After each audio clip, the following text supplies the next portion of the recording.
Hello friends, myself Vinay Mishra, the faculty of Mechanical Engineering Department of Ambalica Institute of Management and Technology, affiliated with AKTU. Today we are going to have a discussion on the basics of, or we can say the unit number 1 for thermodynamics, the subject of Mechanical BTech third semester. तो basically आज हम लोग बात करेंगे thermodynamics में first law of thermodynamics के बारे में, और इसके पहले भी कुछ लेक्चर्स हमारे हुए हैं जिसमें हम लोगों ने बात किया था फर्स्ट लॉ ऑफ थर्मोडायनेमिक्स के बारे में, किस तरीके से प्रोसेस के लिए कैसे होता है, साइकिल के लिए कैसे होता है, ओपन सिस्टम के लिए क्या होता है, क्लोज सिस्टम के लिए क्या होता है। तो उसके बारे में हम लोगों ने बेसिकली बात किया था कि किस तरीके से first law of thermodynamics follow होता है अलग अलग प्रोसेस के लिए, अलग अलग साइकिल के लिए। आज हम लोग बात करेंगे फर्स्ट लॉ ऑफ थर्मोडायनेमिक्स में, जिसमें हम लोग बात करेंगे कि अलग अलग एग्जाम्पल लेकर के, जैसे प्रैक्टिकल एग्जाम्पल लेकर के बात करेंगे, जैसे कंप्रेसर हो गया, कंडेंसर हो गया, इवेपोरेटर हो गया, सेंट्रीफ्यूगल पंप हो गया, जो हम लोग के डेली लाइफ में जो कंपोनेंट्स यूज़ होते हैं या इंजीनियरिंग फील्ड में जो कंपोनेंट्स यूज़ होते हैं, उसमें किस तरीके से हम लोग first law of thermodynamics apply करेंगे, इक्वेशन क्या होगी, कुछ न्यूमेरिकल्स देखेंगे और उसके बारे में डिस्कशन करेंगे। तो अगर फर्स्ट लॉ ऑफ थर्मोडायनेमिक्स की बात करें तो थोड़ा सा रिकॉल कर लेते हैं। Basically it's law that is based on the law of energy conservation. That means energy can neither be created nor be destroyed, it can only be transformed from one form to another form. यानी energy ना ही create की जा सकती है, ना ही destroy किया जा सकता है, इसे सिर्फ एक फॉर्म से दूसरे फॉर्म में चेंज किया जा सकता है। इसके बारे में डिस्कशन हम लोगों ने पहले कर रखा है। Delta U is equal to Q minus W, ये प्रोसेस, ये क्वेश्चन हम लोगों ने देखा था कि प्रोसेस के लिए अप्लाई होती है। जितनी अमाउंट ऑफ हीट आप किसी सिस्टम को देंगे वो दो पार्ट में डिवाइड होगी प्रोसेस के लिए। एक तो पहला पार्ट उसका होगा जो इंटरनल एनर्जी उसकी इंक्रीज करेगा, और दूसरा पार्ट वर्क डन में एक्सपेंस होगा। अगर साइकिल के लिए हम लोग बात करें तो हम लोगों ने ये देखा था कि साइकिल के केस में इनिशियल स्टेट और फाइनल स्टेट बराबर होते हैं। तो इस तरीके से जो चेंज इन इंटरनल एनर्जी होगी वो आपकी ज़ीरो हो जाएगी और डेल्टा यू की वैल्यू हमारी ज़ीरो हो जाएगी। तो cyclic process Q is equal to cyclic process delta W, इसके बारे में हम लोगों ने डिस्कशन किया था।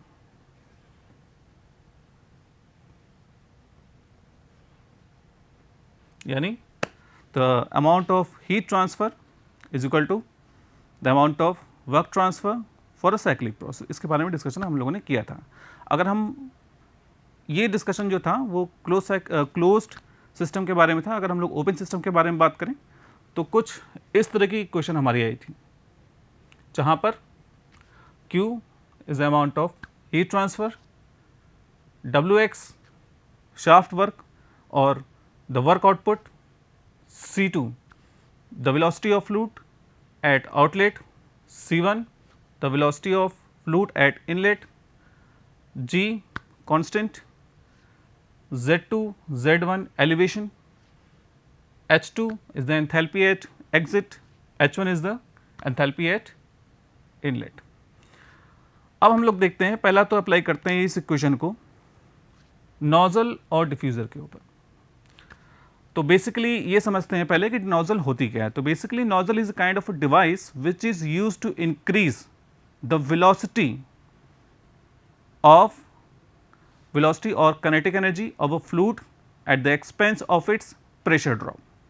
यानी the device which is used to increase the velocity, अगर वेलोसिटी की बात करें, एक ऐसी डिवाइस है जो वेलोसिटी को इंक्रीज करती है। अगर वेलोसिटी को इंक्रीज करने की बात करेंगे हम लोग, तो हम लोग ये देखेंगे कि kinetic energy half m v square या हाफ एम सी स्क्वायर की वैल्यू डिपेंड करेगी वेलोसिटी पे। यानी नोजल के केस में काइनेटिक एनर्जी इंक्रीज करेगी हाफ एम वी स्क्वायर, अगर वेलोसिटी वी लेके चल रहे हैं तो वी स्क्वायर, अगर सी लेके चल रहे हैं तो C square, half M C square. तो इस तरीके से हम लोग देखते हैं कि nozzle is a device which is used to increase the velocity as well as the kinetic energy of fluid with the expense of pressure drop, यानी प्रेशर डिक्रीज करता है बेसिकली, और वेलोसिटी इंक्रीज करती है या काइनेटिक एनर्जी इंक्रीज करती है। ये थोड़ा सा देखते हैं हम लोग कि ये भी जो स्टेटमेंट लिखा हुआ है ये भी फर्स्ट लॉ ऑफ थर्मोडायनेमिक्स के बारे में कह रहा है कि टोटल अमाउंट ऑफ एनर्जी जो होगी वो कंजर्व होगी। तो अगर एक तरीके की एनर्जी अगर बढ़ेगी तो दूसरी तरीके की एनर्जी हमारी घटेगी। तो अगर यहाँ पे किसी भी पॉइंट पे काइनेटिक एनर्जी हमारी बढ़ रही है तो प्रेशर एनर्जी की बात करें हम तो वो बेसिकली घटेगी, प्रेशर ड्रॉप होगा। तो उसी के बारे में यहाँ पे बेसिकली बात किए जा रहे हैं। अब देखते हैं हम लोग डिफ्यूज़र के बारे में। तो diffuser is device which slow down the fluid. Nozzle क्या कर रहा है, वेलोसिटी को इंक्रीज कर रहा है, और डिफ्यूज़र बेसिकली वेलोसिटी को डिक्रीज कर रहा है। तो वेलोसिटी को डिक्रीज कर रहा है यानी that means the velocity of the fluid decreases with the increase in pressure. वहाँ पे प्रेशर डिक्रीज हो रहा था, यहाँ पे प्रेशर इंक्रीज हो रहा है। तो एक तरीके से रिवर्स है, ठीक है। तो नोजल के बारे में अगर फिर से बात करें, nozzle is a device which is use to accelerate the fluid. जाहिर सी बात है अगर वेलोसिटी इंक्रीज करेगी तो फ्लूइड हमारा एक्सेलरेट करेगा, ठीक है। तो इसका दूसरे वर्ड्स में अगर हम लोग कहें कि नोजल क्या है, तो it is a device use to accelerate the fluid. और डिफ्यूज़र के बारे में अगर हम लोग बात करें तो it is a device which is use to decelerate the fluid. ये कुछ फिगर है डिफ्यूज़र और नोजल के बारे में। तो नोजल के बारे में हम लोगों ने देखा, और अब हम लोग अप्लाई करेंगे इसे फर्स्ट लॉ इक्वेशन।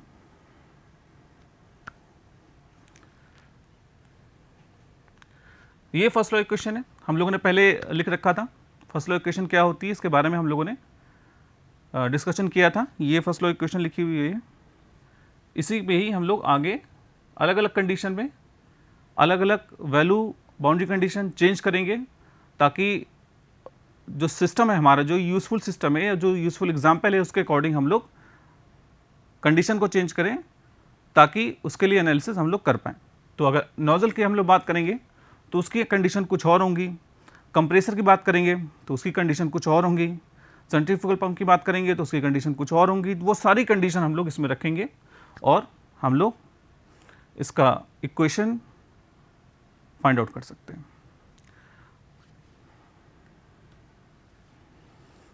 ये बेसिकली कन्वर्जेंट पार्ट है नोजल का, ये डाइवर्जेंट पार्ट है। स्टीम एक तरफ से इनपुट हो रही है, दूसरी तरफ से स्टीम आउटपुट हो रही है, निकल रही है। ये नोजल है पार्ट बेसिकली। अब हम लोग देखते हैं इस इक्वेशन में, यहां पे if the nozzle input and output is same level, then अगर नोजल का इनपुट और आउटपुट सेम लेवल पे है तो होगा क्या, elevation Z1 is equal to Z2 होगा। अगर Z1 is equal to Z2 होगा that means change in potential energy हमारी 0 के बराबर होगी। अगर चेंज इन पोटेंशियल एनर्जी हमारी 0 के बराबर होगी दैट मीन्स इसकी वैल्यू हम 0 लेके चलेंगे, delta P is equal to 0। WX यहाँ पे किसी भी तरीके का वर्क डन, रोटेशन के फॉर्म में वर्क डन नहीं हो रहा है, तो हम लोग कहेंगे शाफ्ट वर्क आपको नहीं मिल रहा है, तो इसलिए हम लोग यहाँ पे WX की वैल्यू 0 लेके चलेंगे।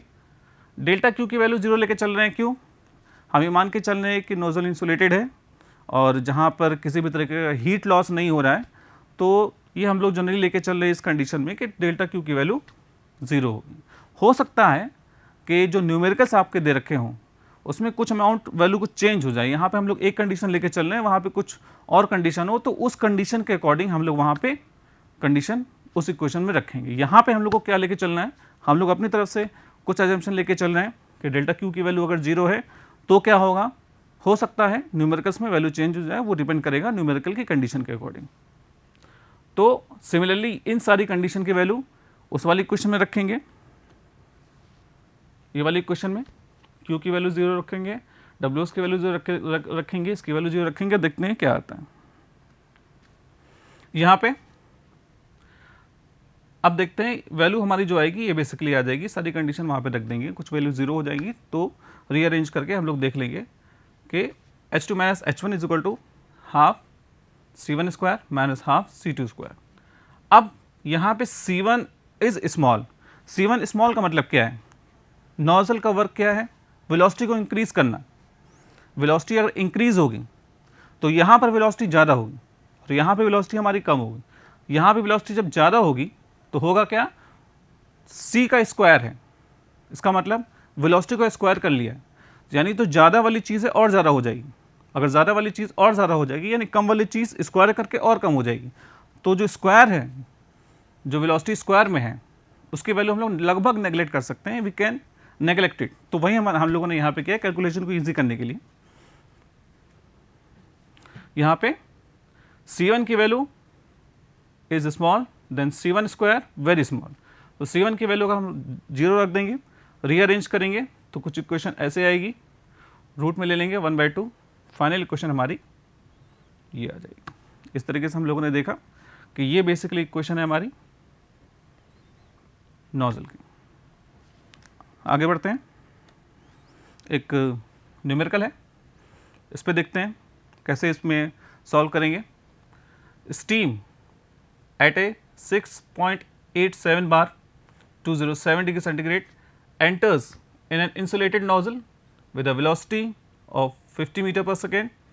It leaves at a pressure of 1.37 bar and a velocity of 500 meter per second. Determine the final enthalpy of steam.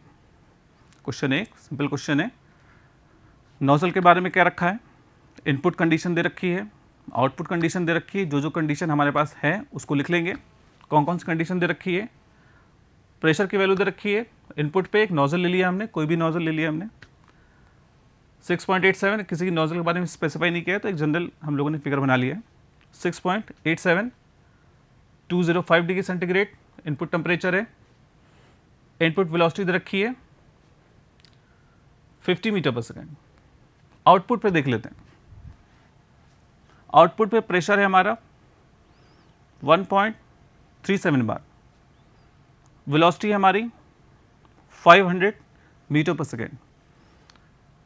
हमें डिटरमाइन क्या करना है, enthalpy of a system. Simply हम लोगों ने लिख लिया। अब क्या करेंगे, ये कंडीशन फर्स्ट लॉ के इक्वेशन में लगाएंगे जो हम लोगों ने पहले दे रखा था, उसमें कंडीशन अप्लाई करेंगे और सिंपली वैल्यू निकाल लेंगे। ये क्वेश्चन है हमारी, वहाँ पे इक्वेशन, ये इक्वेशन लगभग सेम, वहाँ पे x लिख रखा था, यहाँ पे बेसिकली w लिख रखा है, नोटेशन अपने अकॉर्डिंग हम लोगों ने दिया है। यहाँ पे h1 plus 1/2 C1 square and so on. इस वाली इक्वेशन में वो कंडीशन रखेंगे जो क्वेश्चन में गिवन। There is no work transfer across the boundary of a system, boundary के अक्रॉस वर्क ट्रांसफर 0 है, इसका मतलब w की value 0। There is no heat transfer, nozzle is insulated, दे रखा है कि नोजल हमारी इंसुलेटेड है, तो उस केस में हीट लॉस नहीं हो रहा है क्योंकि वैल्यू 0 ले ली।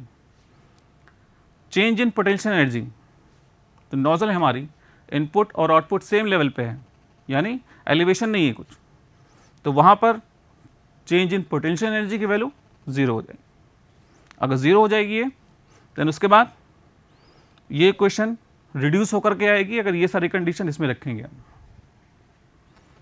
ये सारी कंडीशन इसमें रखेंगे, ये सारी जो गिवन कंडीशन इसमें रखेंगे। W की वैल्यू 0 कर दी, Z2 माइनस Z1 0 कर दिया, Q की वैल्यू 0 कर दी, तो बची क्या है हमारे पास H1S2 C1 C2, ये क्वेश्चन बची हमारी।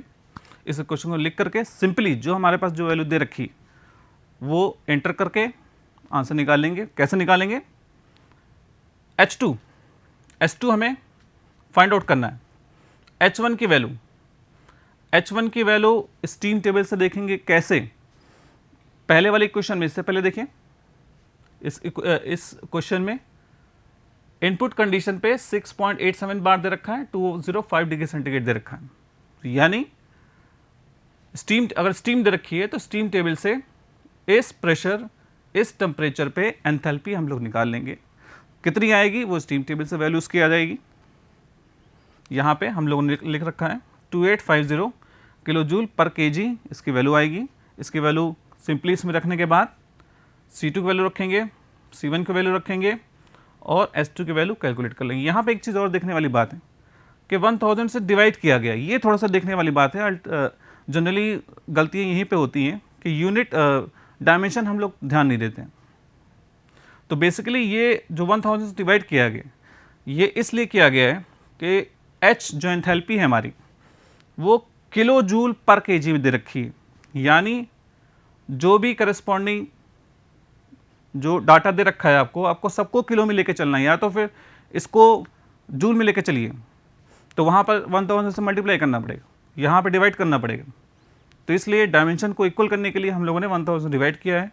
सिंपली कैलकुलेट करेंगे और h की value, hence the final enthalpy of the stream is 2726.25 kilo joule. इस तरीके से इसकी वैल्यू आ जाएगी।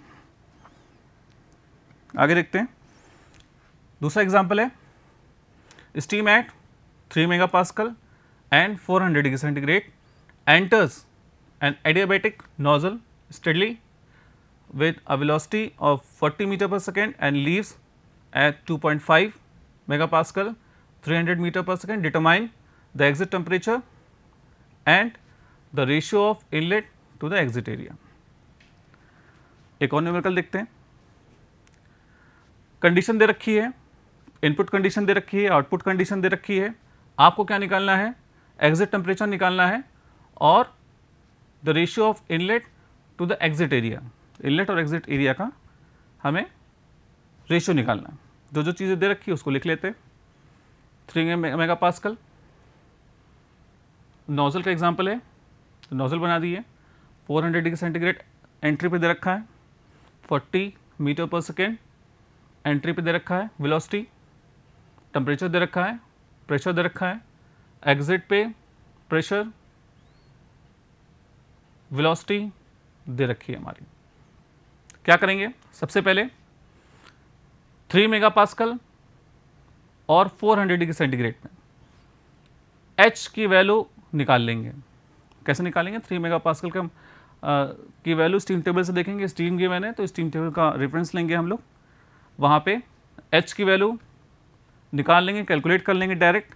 कहाँ से, स्टीम टेबल से। किन दो पैरामीटर्स पे, 3 megapascal और 400 डिग्री सेंटीग्रेड पे हम लोग उसकी वैल्यू निकालेंगे, जिसकी वैल्यू आएगी 3231.7। ये डायरेक्ट वैल्यू निकाल लेंगे, इसको कैलकुलेट करने की जरूरत नहीं है, किलो जूल पर केजी। वहीं से आपकी स्पेसिफिक वॉल्यूम की वैल्यू आ जाएगी, मीटर क्यूब पर केजी। निकालने की जरूरत नहीं है, डायरेक्टली स्टीम टेबल से आपको वैल्यू आ जाएगी 0.099। जब 3 megapascal 400 पे देखेंगे तो उसकी वैल्यू, दोनों की वैल्यू आपको वहाँ पे मिल जाएगी। ये वाली इक्वेशन नोजल के लिए लिख रखी है हम लोगों ने। कहाँ से आई है, पहले वाली इक्वेशन से आई है, कंडीशन अप्लाई करके, W की वैल्यू 0 करके, Q की वैल्यू 0 करके, यहाँ पर हम लोगों ने इक्वेशन लिख रखी है। V1 यहाँ पे देखिए वेलोसिटी V1 ले रखी है, बेसिकली वहाँ पे हम लोगों ने C1 ले रखा था। यहाँ पे नोटेशन अपने अकॉर्डिंग भी दे सकते हैं, चाहे तो कुछ जगह पे कैपिटल V1 लेके चलते हैं, कुछ जगह पे C1 लेके चलते हैं, वो अपने अकॉर्डिंग आप नोटेशन दे सकते हैं। तो बेसिकली यहाँ पे हम लोगों ने V1 लिख रखा है और V2 लिख रखा है। H2 की वैल्यू हो जाएगी इस इक्वेशन के बराबर। H1 की वैल्यू दे रखी है, यहाँ से लिख दी हमने, C1 square sorry V1 square by 2 minus V2 square by 2 this, इसकी वैल्यू लिख दी हम लोगों ने। इनपुट पे वेलोसिटी कितनी थी वो गिवन है, आउटपुट पे वेलोसिटी कितनी थी वो गिवन है, डायरेक्टली हम लोग इसकी वैल्यू रख दी। यहाँ पे 1000 से डिवाइड कर दिया है, क्यों, सिंपली हमें डायमेंशन को बैलेंस करने के लिए, क्योंकि ये किलो जूल पर केजी में है और यहाँ पे 1000 से हमें डिवाइड करना पड़ा। इसकी वैल्यू कैलकुलेट करेंगे, जनरली 3187.5 H2 की वैल्यू आ जाएगी। अब देखते हैं टेम्परेचर, 2 पॉइंट पे टेम्परेचर देखते हैं। प्रेशर आपको दे रखा है 2.5 megapascal, 2.5 megapascal, 2.5 megapascal। इस कंडीशन पे टेम्परेचर देख लेंगे स्टीम टेबल से, 376 डिग्री सेंटीग्रेड आएगा। उसके करस्पॉन्डिंग स्पेसिफिक वॉल्यूम की वैल्यू निकाल लेंगे, 0.11626 की वैल्यू आएगी। ये लगी है हमारी कंटिन्यूटी इक्वेशन। ये तो हमारी सारी वैल्यूज़ हैं, स्टीम टेबल से निकाल ली हम लोगों ने। अब ये हमारी कंटिन्यूटी इक्वेशन है, m = रो ए वी, या इससे पहले वाली कुछ क्लासेस में हम लोगों ने डिस्कशन किया था, A1 C1 upon small v1 आया था, ठीक है। यहाँ पर भी अगर वेलोसिटी v1 लेके चल रहे हैं तो v1, वेलोसिटी ऊपर वाला पार्ट v1 है, वेलोसिटी नीचे वाला specific volume. A1 upon A2 या A2/A1 हमको निकालना है। V1 V2 की वैल्यू दे रखी है, स्मॉल v1 स्मॉल v2 की वैल्यू हमारी निकल आई। सिंपली इस इक्वेशन में वैल्यू रखेंगे और हमारा आंसर यहाँ पे आ जाएगा। ठीक है, इस तरीके से हम लोगों ने देखा, H की वैल्यू निकाल ली, S2 की वैल्यू निकाल ली। S2 की वैल्यू निकालने के बाद हम लोगों ने स्टीम टेबल के करस्पॉन्डिंग स्मॉल v2 की वैल्यू निकाली, यहाँ पे वैल्यू रख दी, A2 की A2/A1 को कैलकुलेट कर लिया। इस तरीके से देखा हम लोगों ने, इसकी वैल्यू 0.156 आ गया। यूनिट इसकी कुछ नहीं होगी, एक रेशियो है। अब देखते हैं SF double equation for centrifugal compressor. तो बेसिकली कंप्रेसर क्या होता है? It is a mechanical device which is use to raise the pressure of gas या फ्लूइड हम लोग कहें। ठीक है, होगा क्या इसमें? The centrifugal compressor compresses the air. जाहिर सी बात है, प्रेशर इंक्रीज करेगा तो एयर कंप्रेस होगी, यानी प्रेशर इंक्रीज करेगा। And supply the same at the moderate pressure, या मॉडरेट प्रेशर कह सकते हैं या थोड़ा सा हाई प्रेशर कह सकते हैं, दोनों यूज कर सकते हैं हम लोग। इन द लार्ज क्वांटिटी, अगर लार्ज क्वांटिटी अगर हम लोग बात कर रहे हैं तो बेसिकली सेंट्रीफ्यूगल कंप्रेसर जो है लार्ज अमाउंट ऑफ एयर देगा आपको आउटपुट पे, थोड़ा सा ज़्यादा प्रेशर, बहुत ज़्यादा प्रेशर नहीं होता है, तो इसलिए हम लोग वर्ड यूज कर लेते हैं यहाँ पे मॉडरेट प्रेशर। तो centrifugal compressor is a device which is use to compress the air at moderate और हाई प्रेशर, और उस कंडीशन में जो क्वांटिटी होगी हमारी एयर की वो ज़्यादा होगी। अब ये कंप्रेसर है, सेंट्रीफ्यूगल कंप्रेसर है। सेंट्रीफ्यूगल कंप्रेसर क्यों कह रहे हैं? क्योंकि सेंट्रीफ्यूगल फोर्स एक एक्ट कर रहा है यहाँ पे, शाफ्ट जो रोटेट कर रहा है, जो वेन्स रोटेट कर रहे हैं हमारे सेंट्रीफ्यूगल फोर्स के अकॉर्डिंग रोटेट कर रही है, तो इसलिए हम लोग कह रहे हैं जैसे सेंट्रीफ्यूगल कंप्रेसर। अब यहाँ पे प्रेशर इंक्रीज कर रहा है, यानी आपको सर्टेन अमाउंट ऑफ वर्क करना पड़ेगा। कहाँ पे? एयर पे। ठीक है, एयर पे वर्क आपको करना पड़ेगा। That means the certain amount of work done need to be done on the system itself. अगर आपको वर्क करना पड़ेगा, यानी आपको सर्टेन अमाउंट ऑफ इनपुट इस कंप्रेसर को देना पड़ेगा। आपको बिना इनपुट के ये वर्क नहीं करेगा, यही हमारा फर्स्ट लॉ ऑफ थर्मोडायनामिक्स है। इसलिए आपको यहाँ पे इनपुट देना पड़ेगा। इनपुट क्या है? इलेक्ट्रिक मोटर है, एक वर्क हम लोग दे रहे हैं, W अमाउंट ऑफ वर्क दिया हम लोगों ने। हीट लॉस मान के चलिए अगर हो गया है तो Q amount of heat loss अगर हुआ है तो हो सकता है ना भी हो, अगर क्वेश्चन में नहीं गिवन है या क्वेश्चन में दे रखा है कि हीट लॉस नहीं हो रहा है तो हम नहीं लेके चलेंगे, जीरो लेके चलेंगे। अगर दे रखा है तो उसको कंसिडर करके चलेंगे। तो इसलिए हम लोगों ने मान लिया certain amount of heat loss हो रहा है, तो वो हमारा हो गया Q। अब इस चीज़ को देख के चलना है कि इसका डायरेक्शन इनपुट है या आउटपुट है। इंजीनियरिंग में कोई भी चीज़ ऐसे ही नहीं बना दी जाती है। ये जो डिस्टेंस है, अगर आपने उल्टा कर दिया, यहाँ पे इनपुट बना दिया, यहाँ आउटपुट बनाया, तो वो गलत हो जाएगा। क्यों? क्योंकि ये बेसिकली वॉल्यूम को रिप्रेजेंट करता है। ये डिस्टेंस वॉल्यूम को रिप्रेजेंट करती है। इनपुट पे वॉल्यूम ज़्यादा है, आउटपुट पे वॉल्यूम कम है, यानी कंप्रेस हो गया। इसीलिए इसको इस तरीके से ही बनाएंगे, रिवर्स गलती से बना दिया तो वो गलत हो जाएगा। अब देखते हैं सारी कंडीशन में फर्स्ट लॉ इक्वेशन में अप्लाई करते हैं। डेल्टा Z की वैल्यू 0 लिख रखी है, क्यों? सेम लेवल पे इनपुट और आउटपुट हमारा सेम लेवल पे है, इसका मतलब चेंज इन पोटेंशियल एनर्जी लगभग 0 हो जाएगी। तो डेल्टा Z की वैल्यू हम लोगों ने 0 कर दी, सिंपल। डेल्टा Z की वैल्यू 0 करने के बाद Q की वैल्यू देखिए हम लोगों ने माइनस लिख रखी है। क्यों? क्योंकि सर्टेन अमाउंट ऑफ जो हीट है वो रिजेक्ट हुई है, हम लोगों ने दी नहीं है, हम लोगों ने सिस्टम को दिया नहीं है, वो रिजेक्ट हुई है सिस्टम से बाहर की तरफ, यानी हीट रिजेक्ट हो रही है। इसका मतलब ये है कि सर्टेन अमाउंट ऑफ जो हीट होगी वो माइनस क्यू हम लिखेंगे। W माइनस है, इसका मतलब the certain amount of work done is done on the system. अगर वर्क दिया गया है, सिस्टम पे वर्क किया गया है, दैट मीन्स माइनस, यहाँ पे इसको माइनस लिख रखा है। The Q is the taken negative and the heat loss from the system and the W is taken as negative as the work is supplied to the system। उसके बाद इस supply करने के बाद जो इक्वेशन आएगी हमारी, वो हमारी फर्स्ट लॉ इक्वेशन होगी फॉर कंपैरिजन। एक क्वेश्चन देखते हैं। 12 किलोग्राम ऑफ एयर पर minute is delivered by centrifugal air compressor. The inlet and outlet condition आपकी गिवन है, C1 की वैल्यू गिवन है, P1 की वैल्यू गिवन है, स्पेसिफिक वॉल्यूम की वैल्यू गिवन है, C2 की वैल्यू गिवन है, P2 और V2 की वैल्यू गिवन है। The increase in enthalpy of the air passing through the compressor is 150 kilo joule per KG. Increase in enthalpy वो भी आपको गिवन है। Heat loss to the surrounding is 700 kilo joule per minute. सारी चीज़ें आपको given है।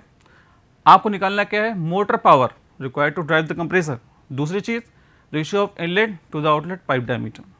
Assume the inlet discharge, inlet and discharge line are at the same level, that means change in potential energy zero लेकर चलनी है। Z1 is equal to Z2, तो change in potential energy is equal to zero. Simply सारी चीज़ें दे रखी हैं आपको। C1 की वैल्यू, P1 की वैल्यू सारी चीज़ लिख रखी है। C1 P1 V1, C2 P2 की वैल्यू लिख रखी है आउटलेट कंडीशन पे। स्पेसिफिक वॉल्यूम लिख रखा है। चेंज इन एंथैल्पी गिवन है 150। Heat loss to the surrounding, surrounding से हीट लॉस जितनी निकली है उसकी वैल्यू लिख रखी है। माइनस लिख रखा है हम लोगों ने, पर मिनट में चेंज गिवन था तो पर सेकेंड में चेंज कर लिया है। माइनस की वैल्यू ये रिप्रेजेंट कर रही है कि certain amount of heat is being rejected from the system.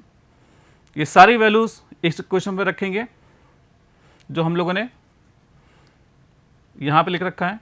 यहाँ पे जैसे ही वैल्यू लिख रखेंगे H1, C1, Z1 इन सारी वैल्यूज रख करके Z1 is equal to Z2 रख करके जो वैल्यूज निकालेंगे सिंपली कैलकुलेशन करेंगे और सबकी वैल्यूज यहाँ पे आ जाएगी। इनलेट कंडीशन रख दिया, आउटलेट कंडीशन रख दिया, दोनों की वैल्यू रख दिया और यहाँ पे कैलकुलेट कर लिया, सबकी वैल्यू आ गई तो ये सारी कंडीशन यहाँ पे फॉलो हो जाएगी और आंसर आ जाएगा। Ratio of inlet to outlet pipe diameter, ये अगर निकालना है तो इसके लिए हम लोग कंटिन्यूटी क्वेश्चन लगाएंगे जो हम लोगों ने पहले देखा था। A1 C1 upon V1 is equal to A2 C2 upon V2। A1 upon A2 is equal to C2 upon C1 rearrange करके वैल्यू निकाल लेंगे। C1 की वैल्यू गिवन है, C2 की वैल्यू गिवन है, स्पेसिफिक वॉल्यूम की वैल्यू गिवन है, inlet पे गिवन है, आउटलेट पे वैल्यू गिवन है। सिंपली इसमें रखेंगे, रीअरेंज करके स्क्वायर में कन्वर्ट करके D1 अपॉन D2 की वैल्यू 5.175 इस तरीके से वैल्यू हमारी आ जाएगी। ठीक है, तो इस तरीके से हम लोगों ने देखा कि कंप्रेसर में कैसे फर्स्ट लॉ ऑफ थर्मोडायनामिक्स हम लोगों ने यूज़ किया, नोजल में कैसे फर्स्ट लॉ ऑफ थर्मोडायनामिक्स का यूज़ किया। अगर कुछ कंडीशन हमारे पास अवेलेबल हैं, कुछ कंडीशन नहीं गिवन है तो उनको एज्यूम करके चलेंगे हम लोग और वो कंडीशन फिर इक्वेशन पे अप्लाई करेंगे। इनपुट, आउटपुट, बाउंड्री कंडीशन को कंसिडर करके जो हमारी इक्वेशन हम लोगों ने डिराइव किया था फर्स्ट लॉ ऑफ थर्मोडायनामिक्स की इससे पहले वाली स्लाइड्स में, वहाँ पे रख के सिंपल कैलकुलेशन करेंगे, उसकी वैल्यू हम लोग निकाल लेंगे। तो आज हम लोगों ने देखा, नोजल के बारे में देखा, कंप्रेसर के बारे में देखा और फर्स्ट लॉ इक्वेशन कैसे अप्लाई करते हैं इसके बारे में देखा, कुछ न्यूमेरिकल्स हम लोगों ने किए और आगे आने वाले क्लासेस में बॉयलर के बारे में हम लोग पढ़ेंगे और सेंट्रीफ्यूगल पंप के बारे में हम लोग देखेंगे कैसे first law equation centrifugal pump पे या बॉयलर के लिए या गैस टरबाइन के ऊपर कैसे अप्लाई करते हैं, वहाँ पर हम लोग इसकी इक्वेशन देखेंगे और न्यूमेरिकल्स हम लोग करेंगे। आगे कुछ एग्जांपल्स पे डिस्कशन भी करेंगे आगे आने वाली क्लासेस में। तो आज का सेशन हम लोग यहीं समाप्त करते हैं। नमस्कार।